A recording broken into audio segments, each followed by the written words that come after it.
NJ News with you. Special edition, Sunday out of the US, Monday morning here in Australia. Josh, welcome back. Good to see you. Great seeing you as well. Can't wait to talk about all the crazy things going on. Well, I'll tell you what, watching over the weekend, you kind of expected that anything could possibly happen, and it kind of is. We're getting closer and closer to an official insurrection.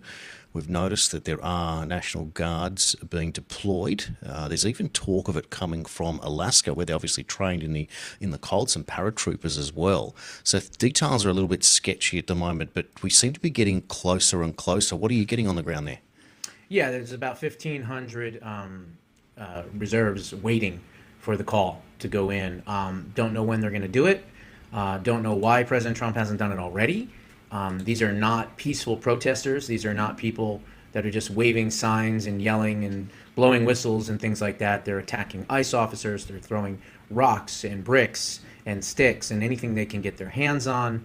They're impeding, of course, ICE operations. They're getting in the way of them arresting criminals and things like that. So, yeah, these are not just peaceful protesters, and they need to be dealt with.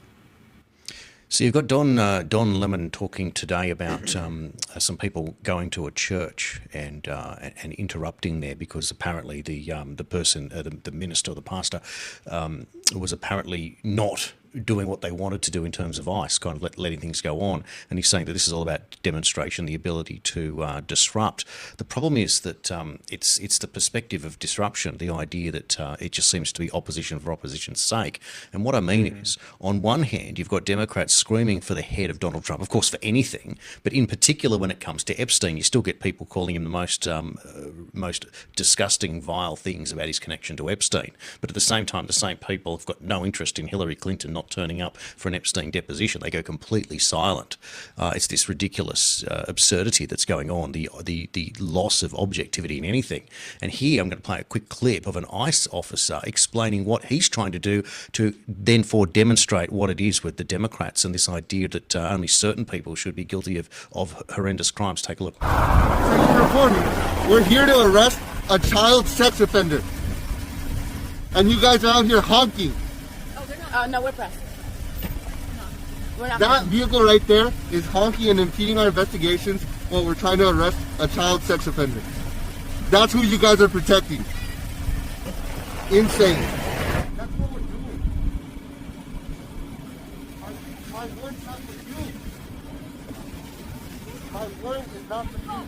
I don't have this word. It's insane. How you should be honking. I don't understand it. I just don't get this idea that all criminals now must be protected, but the only criminal in the country, according to Democrats, is their president. I mean, this is just peak insanity. It really is. And look, I think the bottom line is they understand they don't want these people to leave the country. They don't want these people to leave their states because they want them there for illegal votes. It's just really that simple. They have no power. They have no control over any levers of the government. And so they're just going to yell and scream and do what they can. And of course, they're going to have the prostitutes in the media and, of course, the politicians on the left side of the aisle basically say the same thing. And they're going to say that ICE are the bad guys and that they need to be abolished and they need to be defunded because they're going out and they're wreaking havoc in people's neighborhoods. But what about the 30 to 35 million people that you allowed into the country that now we have to remove from the country? You see, the thing is like President Trump said, I am going to do the largest mass deportation in U.S. history. Did they think he was bluffing? Did they not know that it was going to get messy? And if you're going to make some omelets in the kitchen, you got to crack some eggs, right? And so that's what they're doing. They're making a lot of omelets and they're cracking a lot of eggs. And you know what? It's something that needed to be done many, many years ago. But Democrats would rather have American citizens murdered and stay in power and look at that as collateral damage rather than have safe cities and streets. Because think about what they have done. They have allowed these third world pirates to come in and rape and pillage the taxpayers, stealing all of the money in Minnesota. And as a reward for them doing that, they allowed them to do that. And then they said, okay, if you do that, we'll allow you to do it. You can make as much illegal money as possible, But just remember, when it comes to election time, you have to vote for us. And if you don't vote for us, well, then we'll send you back. And in exchange, we promise not to prosecute you. I mean, you don't have to be a political science wizard to figure out the exact strategy of what happened. We even know that's the case because Keith Ellison was caught on tape talking to some of these Somali sewer rats about exactly that. And so this is what this is. This is a coordinated effort to somehow make the country think that the ICE agents are the bad guys and the murderers, rapists, and criminals are the good guys. Now, I know that, look, division is the key, right? If you are trying to change things and divide and conquer, and this works brilliantly in the strategy at the moment. But when you see how the sides are divided, those that are supporting the Democrats are supporting what they call, socialism, that therefore becomes communism, and this structured division of the financial pie, if you will, of the resources pie that provides that he who or she who screams the loudest gets the most, the squeaky wheel syndrome or theory.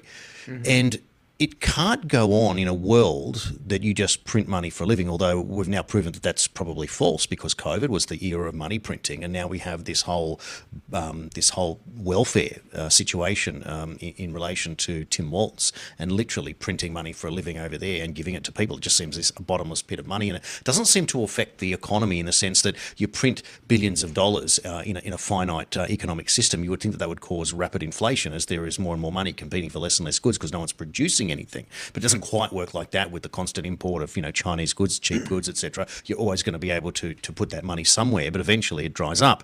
Now, why I'm sort of going in these circles, I just think it's worth redefining what the war actually is and where Trump is fighting it from.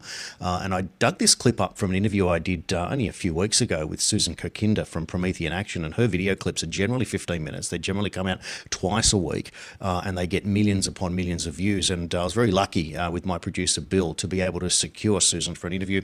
We did an hour. I've reposted it up on various different platforms that I'm on the Substack at channel51.com.au. You can check it out on my X, Jason Q Citizen 1, or Facebook, Jason Olby1 Olborn, and I think it's on YouTube, the Olborn Identity. But anyway, check them out. Here it is. This is just 2 minutes. You can check out the full hour interview there. Take a look. We believe we are continuing the legacy of looking at the political processes from the standpoint of this larger dynamic.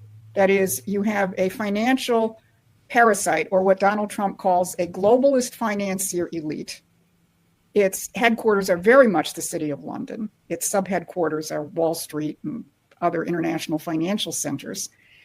On the one hand, which again tries to financialize everything so they can just extract income streams by looting economies, looting people, looting nations, and so on, versus what really the American Republic was, the stellar example of, where you organize your economy for the purpose of constantly improving your physical output, the standard of living of your population, uplifting cultural, educational, economic standards, and so on. And it's been a fight between those two systems. That's the most important thing, I think, for people to locate this. So we've been looking at it from this standpoint, those of us who have been involved in this movement for half a century, from that standpoint. And finally, along comes Donald Trump and reflects those same ideas. Doesn't put it in the terms I just put it in, but sometimes he gets pretty close. I mean, he did use the term globalist financier elite at a speech he gave in Michigan in 2023. And obviously, his fight with the so-called globalists is legendary. But I think this question of the global financier elite is extremely important. So Trump came along and suddenly started acting from the standpoint of a president and a candidate and then a president again, from these principles of once again making the well-being of the population, the well-being of your physical economy, your manufacturing, the primary purpose of his activity, and frankly, also wishing the same thing for other countries, which is a complete break from the globalist system, which is simply a modern-day British Empire. It's well explained, isn't it? Yeah, I mean, I agree with just about everything she said.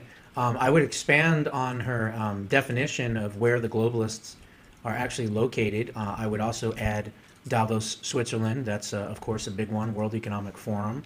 I would also say Brussels in Belgium, where the European Union meets, and quite frankly, the United Nations here in New York, in the United States.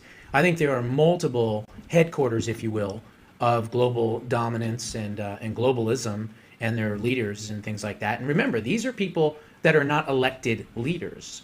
Most of these people are unelected bureaucrats from different entities, whether it be social media, whether it be trade, whether it be, banking, whatever it might be. And a lot of them are, like I said, these types of folks like the Rothschilds, the Rockefellers, the Soroses. I mean, the list is endless of how many of these families and these bad actors, if you will, that think that they have this, global power to tell and dictate to the rest of the world. And clearly they don't. And that is something that President Trump is making abundantly clear. And we need to back him on that 100%. And that's why if and when the Iranian regime falls, it's going to completely reset the entire world order almost overnight. And I think, and I hope President Trump recognizes that. Well, I think that once Iran falls and it falls on its own sword, that's the end of the globalists, as I've talked about before. I think you're exactly right. The question then is, where does it go? How does it repair itself? Because this whole war has been fought so that there'd be the minimal amount of bloodshed and disruption. Of course, all we've seen is bloodshed and disruption, but at very different levels. There is no official civil war, for example. I want to bring up for you now, actually, what we might do is just touch on Greenland just for a moment. I'm going to play you this clip from Scott Bessent. President Trump strongly believes that we cannot outsource our security because, Kristen, let me tell you what will happen, and it might not be next year, might not be in 5 years, but down the road, this fight for the Arctic is real.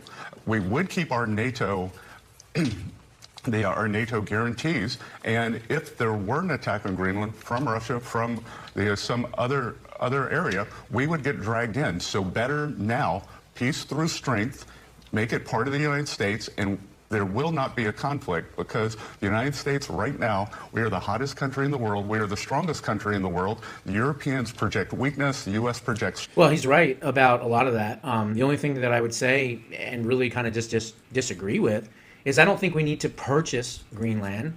And I certainly don't want it to be part of the United States. I mean, I wouldn't want another senator. I wouldn't want additional Congress representatives and things like that. These are folks that really don't know the American way of life. They don't know our customs, our traditions, our values. And so I really wouldn't want them as part of our country. However, that being said, we do want to secure Greenland, and we have to secure Greenland. And I think this is really just a messaging issue. And that's what I said to Wayne Allen Root when I was on his show the other day. Wayne is someone that knows President Trump pretty well. And I told Wayne exactly what to do here. Just talk about the fact that we have this security agreement, which, by the way, was given the blessing by NATO. NATO gave the blessing for that 1951 security agreement between the United States, Greenland, and Denmark. So NATO sending troops in or anything like that, I mean, do they not know their own history? Do they not know that they were part of the approval of that agreement from 1951? So I think it's just ridiculous. And quite frankly, even Republicans, like these fake rhinos like Don Bacon and even someone like Rand Paul, who knows better, are saying that we have no agreement or we can't do anything with Greenland. It's just not true. And the media isn't even curious about finding out about the agreement. So it's very unusual. I mean, it's kind of strange. Like, if we have a doctrine, if we have a treaty, if we have an agreement from years ago, for instance, a non-proliferation of nuclear weapons, right? There's those treaties. We know about those treaties. So when we're talking about something pertaining to those types of things, we go, oh, well, there's a treaty in place for X, Y, and Z, right? Well, here's the same exact thing. We have an agreement, a security agreement to secure the air, space, and of course, build military installations. And that's what we're going to do. And there's really nothing that Denmark or Greenland or even NATO, for that matter, can do. And then I would pose this question, because I know this is going to go international, to people in Denmark and Greenland, and even people that are part of NATO. Would you rather have the United States, which is the most powerful military in the entire world, the number one superpower and the only superpower that has used its power and might throughout the world for much more good than anything ever bad. Would you rather have that securing the Arctic region, or would you allow China and the CCP to come in, control the entire area, take away your rare earth minerals, and then control the people, and who knows, maybe kill and slaughter them or intern them like they did the Uyghur Muslims? I think that's the question that NATO and Greenland and Denmark ought to be asking themselves. Look, it sounds it's very similar to what Stephen Miller put forward, so I'm not going to play that clip. What I'd like to do is just first sort of a bit more perspective, and again, this is what I guess what our show does, Josh, is that it attacks the news from various different angles and provides information, genuine facts, therefore, to sort of, confirm for most people to do their own thinking and work out what the real narrative is here. But clearly, this is a show that is showing you the reason why Trump is in the White House in the first place and what he's trying to do. And I think Susan Kakinda explained that by defining who the real enemy is, and globalism is really an extension, therefore, of the British Empire, how it's gone global. Now, a couple of things to put in there. One, of course, is that over this period of time, we've all witnessed how in our various different countries, for people who are watching, that we live in what we call a property Ponzi scheme, in that you keep bringing people in, the price of property keeps going up. Those that own property feel like they're doing well because their mortgage versus the value of their property gap widens, and they feel like they're getting wealthier. And that all makes sense until you go buy the next property and you realise that property you could have bought for $200,000 5 years ago is now $2 million, and you can't do anything anyway. So it's part of what I call the Ponzi scheme. But it comes down to affordability, and no one is saying that we all want to buy 10 properties, and if we all own 10 properties, who would rent them? But you do want to be able to own your own home and therefore not have to pay mortgage payments or rent when you reach, the years where things slow down in your twilight years, so to speak. But this is an interesting one from CNN from the weekend. It's going to play a short part of this clip, but take a look at this. Mortgage rates have now fallen to their lowest level in more than 3 years, and industry experts hope that it will help break the stalemate that has kept reluctant sellers from selling and would-be buyers from buying. CNN's Vanessa Yurkevich is with us now on this. All right, Vanessa, how low are we talking? Yeah, we're talking about the lowest level in more than 3 years. So the average rate for a mortgage, according to Freddie Mac this week, 6.06%. That is down significantly from a year ago when mortgage rates were above 7%. And if you look at this line chart on your screen right now, you can see, hopefully, that we're exactly where we were 3 years ago. The left-hand side of your screen in January of 2023 and the right-hand side of your screen in January of 2026. That's encouraging news for home buyers, prospective home buyers who may have been waiting for mortgage rates to fall back closer to that 6% level. Why this is happening? Well, it could be pointing to the fact that President Trump did direct the purchase of $200 billion of mortgage bonds, and that was designed to lower rates. So some experts saying that is why we're seeing these lower rates today. Real estate. So just a bit of just a snippet there. The point is, why would Trump go and order that to happen, to force interest rates down whilst he's still fighting with Jerome Powell over at the Fed, unless he wanted people to get into their own homes? Is there any other clandestine reason that he'd be doing that to harm Democrats, Josh? Right, exactly. Well, look, let's face it. The unmitigated, immigration that has come into the United States in the last 5, 6, 7 years, but honestly, it's even longer than that, the last 25, 30 years. But of course, it was exacerbated in the Autopen years.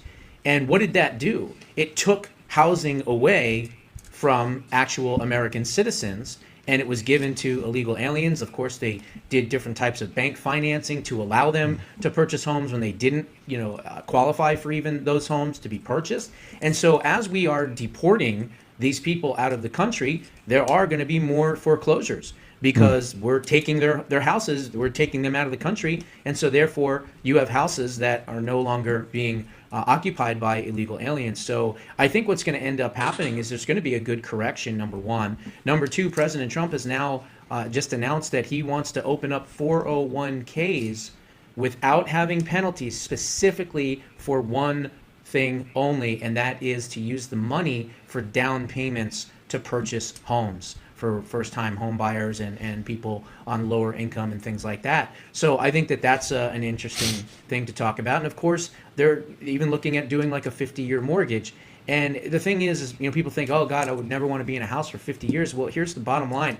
You don't have to be. You can take what you were paying on all of your bills and you can just pay extra, and instead of paying it to your credit cards and everything else, pay it towards your mortgage. Be more fiscally responsible with your monthly, output of bills, and you won't have that problem. So that way you could get into a longer term mortgage and still pay it off in less than 30 years or even 10 or 15 years, depending on how aggressive you want to be. And so I think there's a lot of things that are working in the right direction. I am worried that Powell may want to try to not lower rates just to kind of stick it back to President Trump. But we'll have to see what happens. I mean, clearly the market is responding to the tariff money, the revenue, the lower gas prices. All of that is now happening. And it all starts with gas. Once the gas prices go down, typically a lot of other entities of the government lower as well. Well, Jerome Powell will be gone in May. That will be the end of his term, so that's a blessing for most Americans. But a couple of points just to make there that, Josh, in your country, you have a 30-year fixed mortgage rate, which we saw there. Australia doesn't have that. We have up to a 5 and sometimes a 10-year fixed rate, and that's it. You can't get a 30-year fixed rate. You can get a 30-year mortgage, but what happens is after the 5 or 10-year period, it reverts back to what they call a variable rate, and that's why most Australians are focused on the Reserve Bank announcements every month that say that rates are going up or down by 0.25% or 0.5%, and then they hold and they clench their muscles in the appropriate positions as they wait for their lender to say we're going to pass on the full 0.25% cut. And often now they don't do that. They say, oh, we're only going to pass on 0.1 or something like that because the cost of borrowing, because the bank always wants to make sure that its profits are there. And therefore what they say in Australia is, well, then go and change lenders. Now in the US, this is why there's such a slowdown, because in COVID you could get a 30-year fixed rate for about 2%. Imagine that 5 years ago. You could have bought up big, paid over the odds if you wanted to, but get into something and then have it fixed for 30 years at 2% interest. Wouldn't that have been something spectacular if you're able to do that? However, what Trump is also saying is that you can transfer your mortgage when you change property. So let's say you buy up one and you outgrow it and you buy something else. Well, you keep that loan and you move into something else. So that's another opportunity there. So you don't have to go through the process of having to sell a property, have to refinance, start again. There's just a little bit more of it. It's like I guess it's like a novated lease for a car or a credit card that comes with you. Technically, it's not necessarily secured against that block of land or that particular property that you're buying. Just an interesting way. But just on the 401k for a sec, when I was in the left-wing Labor Party, 20-something years ago. And I've talked about this before on various different shows, but at branch meetings, I remember there was a particular senator who came in, and it was at the time, it was actually around about just before the GFC, 2008, and they were panicking because they didn't know what to do about all these homes that they were expecting to be foreclosed. And I said, why don't you let people borrow money from their own superannuation, which is your 401k? So at the very least, what they can do is that they can lend it to their own home loan, keep the wolves at bay while things are getting tough, and in a year or two's time, when things settle down, they can perhaps refinance, put that money back into their superannuation if that's where you want it to go. My point being that if you're in your mid-30s or 40s and you lose your home, you're probably never going to get back into one, given the idea that you've got to declare bankruptcy, you've got to sit out between, up to 7 years for a bankruptcy. Often you can get an early discharge in 3. But then to save up the money in a brand new market where it'd be 2-3 times the size, psychologically it's almost impossible to get back in. So why would we want to do that to someone, to bankrupt them in 2008 simply because they can't service a mortgage when they've got $100,000 or more sitting in a retirement fund? Made no sense. And her answer to me was then, oh, look, we can't do that, the sky would fall in, which was the words of Tanya Plibersek, who's still in office. And ironically, when it came to COVID, well, they opened up the superannuation and you're allowed to take out $10,000 on multiple occasions in order to pay your bills. And the skies, of course, didn't fall in, and that there is the point. And I just wanted to make that reference. So there you go. So those that told me that it was a bad idea back then, well, 20 years later, Donald Trump's doing it. And you know that generally that man has kind of got his finger on the economic pulse. So, a bit of pats on the back in retrospect for what I was trying to tell the Labor Party back then. Now, staying in Australia briefly, Josh, and it's important for our Australian viewers, obviously, but we've now learned that Parliament is returning this week early than expected. Rebecca Barnett, trusted independent journalist, has written a couple of stories over the weekend out of her maternity leave, and she's written, after receiving 7,000 submissions from public and stakeholders, the PM has conceded his shocker of a hate speech bill will not pass. He's hoping they don't try to fix it and ram it through with the support of the Greens or Coalition next week. It's not over yet. Aussies, write to your Greens and Coalition senators to tell them how you really feel. So the idea is that obviously the Coalition said, no, it's too too much. The Greens are saying it's not enough, and that would be more of an opportunistic scenario there. But the problem that we have is that it doesn't address the real roots of the problem. Now, they're talking about this National Socialist League, the white neo-Nazis, Thomas Sowell, for example, as one of these political entities that will be closed down as a result of it. But it kind of misses the point. Why do we have an Islamic extremist father and son, alleged killers, and yet now we're aiming at a Nazi league because it's supposedly, oh, well, that'll appease the Jewish people because we're going to take out a Nazi. I mean, it's an insult to everyone's intelligence at the same time. And of course, it just ignores the elephant in the room. So the real elephant in the room, Josh, is the polling numbers. And so this is from Channel 7 today, mainstream telly. Liberals, 21% primary vote. Labor, 32%. Greens, 12%. One Nation, they're saying 22%. So the little independent third party is now polling higher than the coalition. And then there's still 13% unknown there. But the main thing to look at for those that are wondering, what does this all mean? 32 plus 12, Labor plus the Greens is only 44%. That means that they haven't got a majority. Now, there are plenty of Labourites out there telling you, oh, Albanese won 90 odd seats in the last parliament, 95 seats out of 150. All I'm going to say is Campbell Newman, when he was elected to become the Queensland Premier in 2000, and I think it was 2008, was it? He won 78 of 89 seats in that parliament, and he was gone in one term. They lost office to Anastasia Palaszczuk within 4 years. So Albanese, 95 out of 150, when you see polling numbers like this, Josh, they're in big trouble. He obviously is wounded from being booed, etc., and misreading the general public, which is part of the power of a good politician, is to read. John Howard was terrific at reading the general public, and that was reflected recently when he was on Sky News, and he talked about being a climate agnostic, and that did more to calm the farm in terms of anything else, in terms of the climate zealots, by simply saying, I don't believe it is, and I don't believe it isn't. And that's all he had to do was to come. The former Prime Minister in his mid-80s showed more wisdom than the entire third-party movement. And, of course, I shared that clip and people said, oh, John Howard's bad, John Howard's this. That's not the point. It's how you can manipulate and move the needle for the majority of Australians who are trying to make a vote. And those people will say, but look, Jason, One Nation's 22%. They sure are. And they're doing better than the Liberal Nationals, and Labor and Greens are falling. But again, it's the consolidation, and people are moving towards One Nation specifically over the immigration issue. So therefore it shows you what really matters to Australian people. Climate change was one of them. Whether you believed it or you didn't believe it, that drove a lot of people in 25, but in 28, it won't be about climate change. It will be about immigration, and then it will also become always, as it always is behind the scenes, the economy. Josh, what are your thoughts from what you're seeing here in Australia from an American perspective? Well, first and foremost, exactly as I predicted after the Bondi shooting, that they would use it to figure out a way to go after the wrong people. They will go after more guns. They will do other things that are more restrictive. And that's exactly what Australia has done. So this digital hate speech thing that they're trying to do, that I know has now been stopped, of course, in the UK. Hopefully it will be stopped in Australia as well. But it sounds like what you have is the makings of a quote-unquote Australian Tea Party.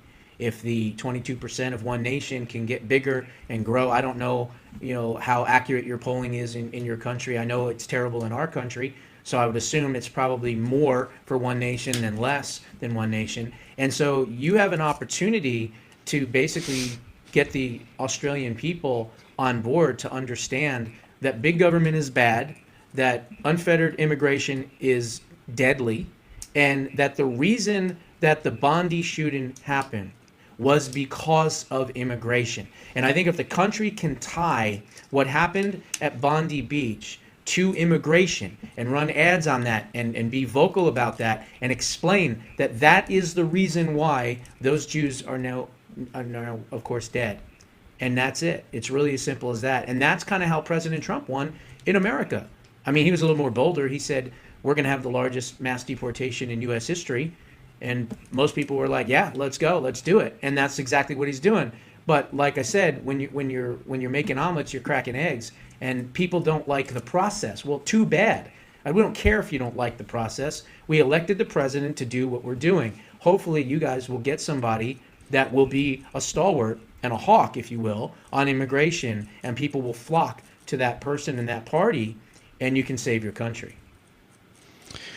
Look, it certainly does make sense, Josh, and thanks for providing that sort of perspective. And it's important for people to understand, because the big issues that we have here is that we have a third-party movement where One Nation is the clear leader, but we have almost a dozen parties sitting behind that don't necessarily agree with One Nation, either from a process perspective, an operational perspective, or a clash of personalities.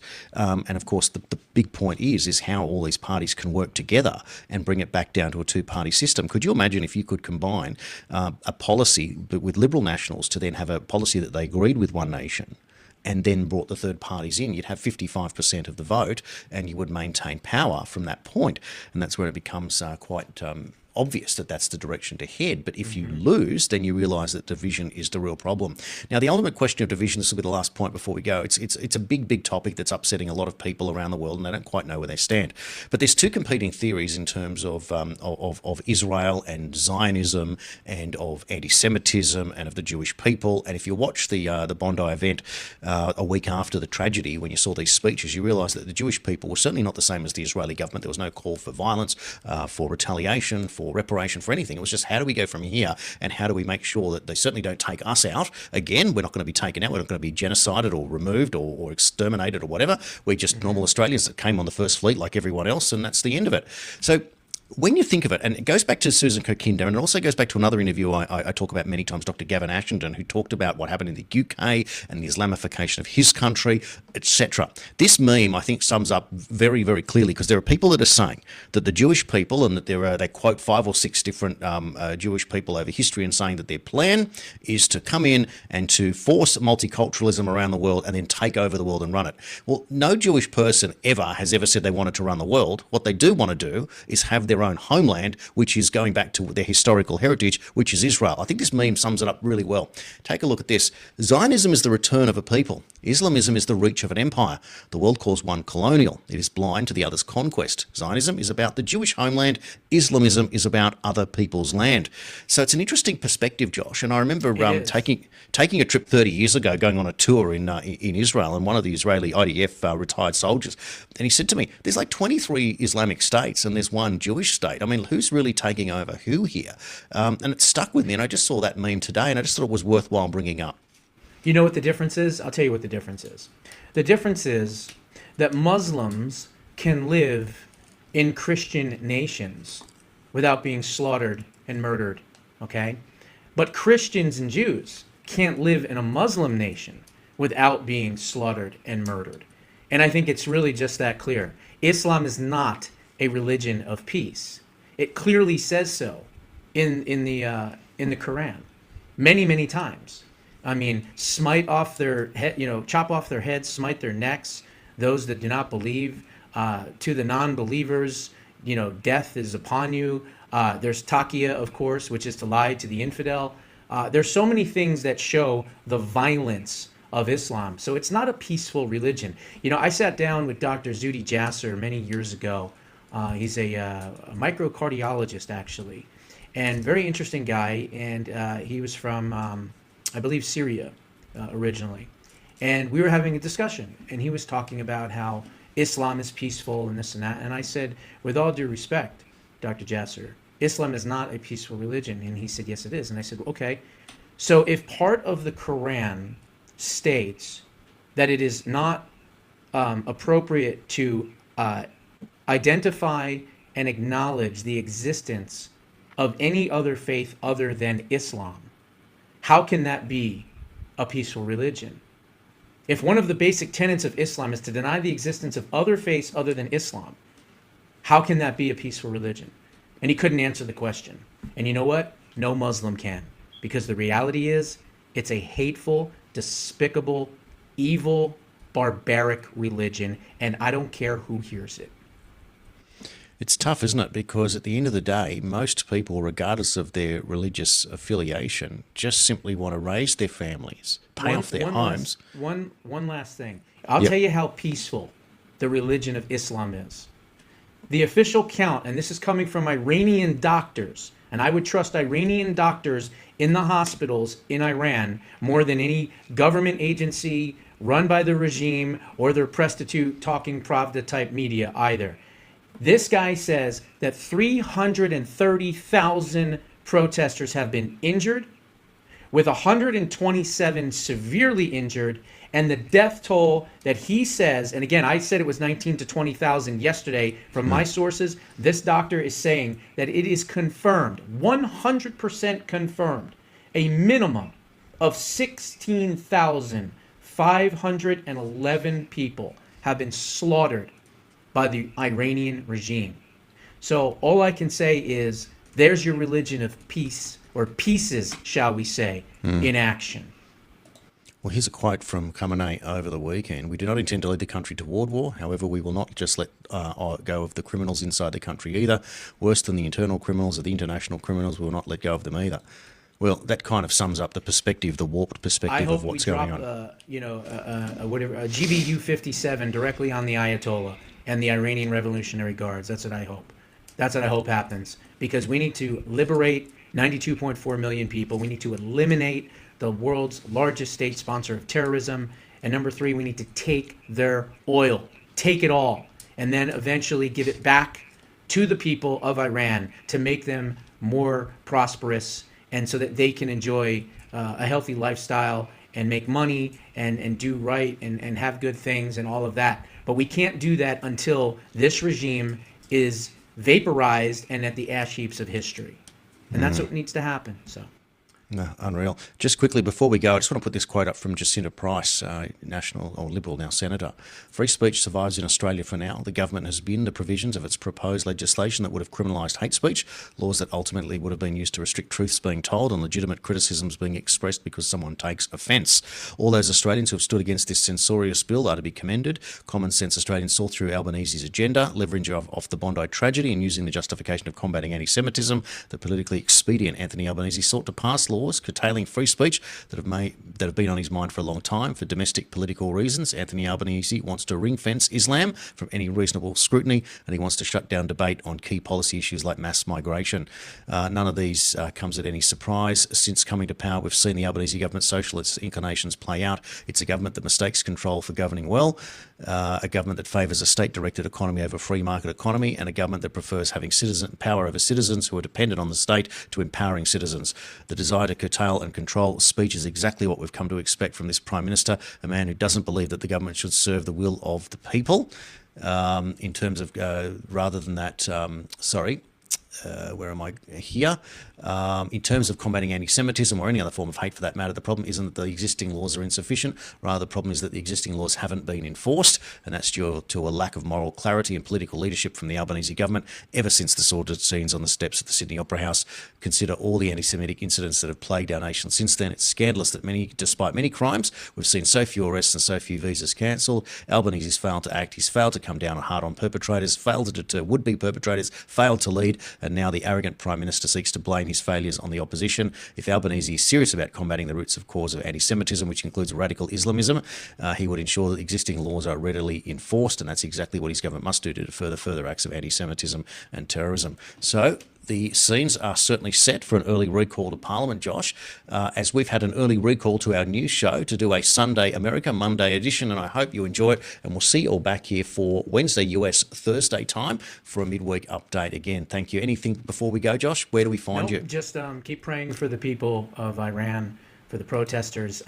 We know that the government has said that the protests are no longer happening right now, and that's not a good sign, because that means that America failed to act in enough time, and this regime and the IRGC have been able to recuperate, and now they are ruling once again over these poor people with an iron fist. I really do hope that the United States of America and Israel, or a combined effort, goes in there and finishes off this regime once and for all. Yeah, it's a big call, isn't it? And it's a very close call because you would expect that is the tipping point. So once the Ayatollah is out, that changes everything. So we watch and see what's happening further this week. We'll see you all on the next show. Thanks, everyone, for watching.